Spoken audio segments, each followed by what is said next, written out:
Il est quasiment 9h moins le quart, c'est Regards croisés. Natacha Polony nous a rejoint. Bonjour Natacha. Bonjour. Et Jean-Jérôme Bertolus, bien sûr, qui est avec nous depuis très tôt ce matin. Évidemment, on va croiser vos regards sur la riposte de Nicolas Sarkozy, 25 minutes sur TF1 hier soir. L'ancien chef de l'État qui s'est défendu des accusations qui pèsent contre lui, sa mise en examen. Vous savez, Nicolas Sarkozy, d'ailleurs, son avocat, Thierry Herzog, annonce ce matin qu'il va faire appel du contrôle judiciaire de Nicolas Sarkozy. Écoutez les mots de son avocat et après nous allons revenir donc sur la défense de Nicolas Sarkozy hier soir.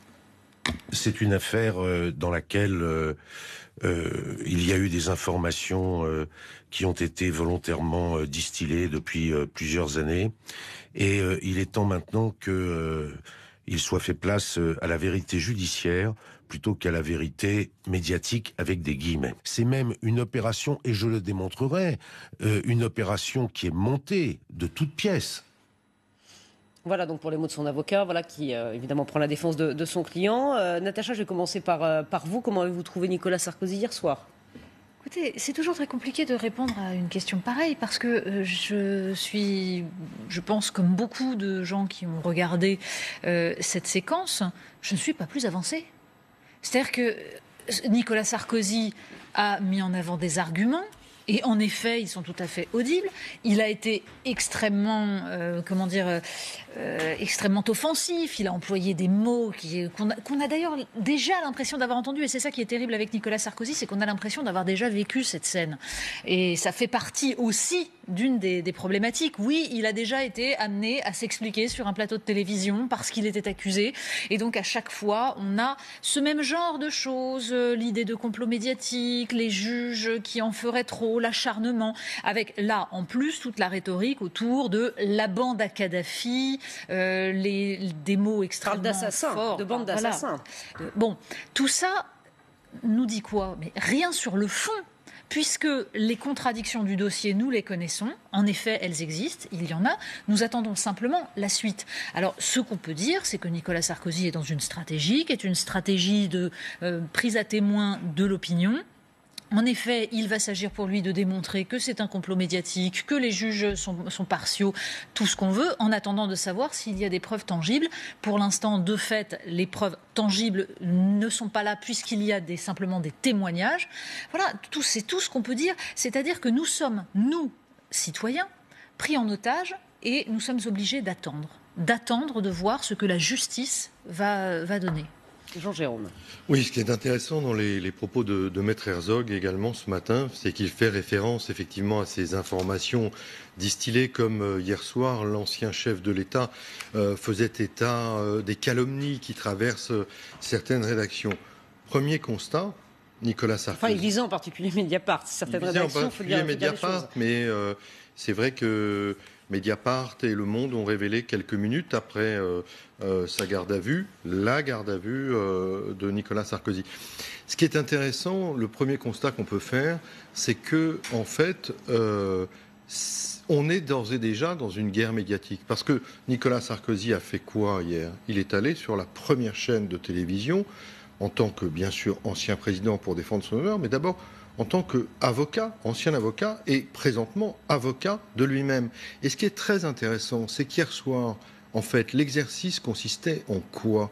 Eh bien, simplement à mettre en musique, à mettre en image, à mettre en geste, à mettre avec des mots, pleins de verbes, ce qu'il a dit exactement devant les magistrats. C'est exactement comme un avocat qui a en quelque sorte... Il est avocat, il faut rappeler que Nicolas Sarkozy est avocat. Bien sûr, qui a appris sa plaidoirie par cœur et qui vient en quelque sorte faire la geste devant le jury. Le jury, effectivement, pour Nicolas Sarkozy, ce sont les Français. Donc on a une mise en examen, 3 chefs d'accusation extrêmement lourds, une affaire extrêmement grave. Nicolas Sarkozy garde sa présomption d'innocence jusqu'au dernier recours, la gardera jusqu'au dernier recours.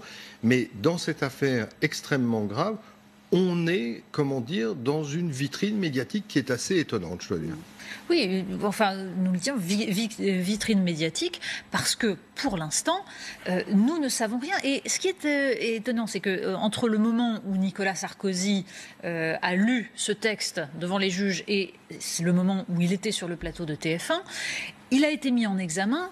Ses avocats ont eu accès au dossier. Qu'y a-t-il de plus dans ce dossier ? Je vais vous dire, puisque tout cela s'est transformé en guerre médiatique, et en effet, vous avez raison de le faire remarquer, il est vrai qu'on est habitué à ce genre de choses, mais ça reste tout de même choquant. En général, dans tout ce genre d'affaires, les PV d'audition, tout arrive dans les médias avant même que les procédures ne soient finies, avant même qu'une garde à vue soit terminée. On a en général le contenu dans la presse et toujours les mêmes médias, ce qui prouve que chaque juge a ses filières. Bon, donc la question va être de savoir quand est-ce que cette contre-attaque donnera lieu à un pendant de la part de la partie adverse, de la part de l'accusation. En tout cas, nous, citoyens, tant que nous n'aurons pas des éléments supplémentaires, nous ne serons que dans les supputations. Et moi, la question de savoir si j'ai trouvé Sarkozy convaincant ou pas, si maintenant je pense qu'il y a des risques qu'il soit coupable ou est-ce qu'il est innocent et victime d'un complot, honnêtement, je n'en sais rien. Il aurait tenu rigoureusement le même discours s'il était coupable ou s'il était innocent, puisqu'il s'agit en effet d'une plaidoirie et d'une construction. Donc ne présageons pas de ce qui va se passer et n'essayons pas de tirer trop de quelque chose qui relève avant tout de la stratégie et du spectacle médiatique. C'est de la communication, mais c'est fait pour, c'est normal. Il n'allait pas faire autre chose.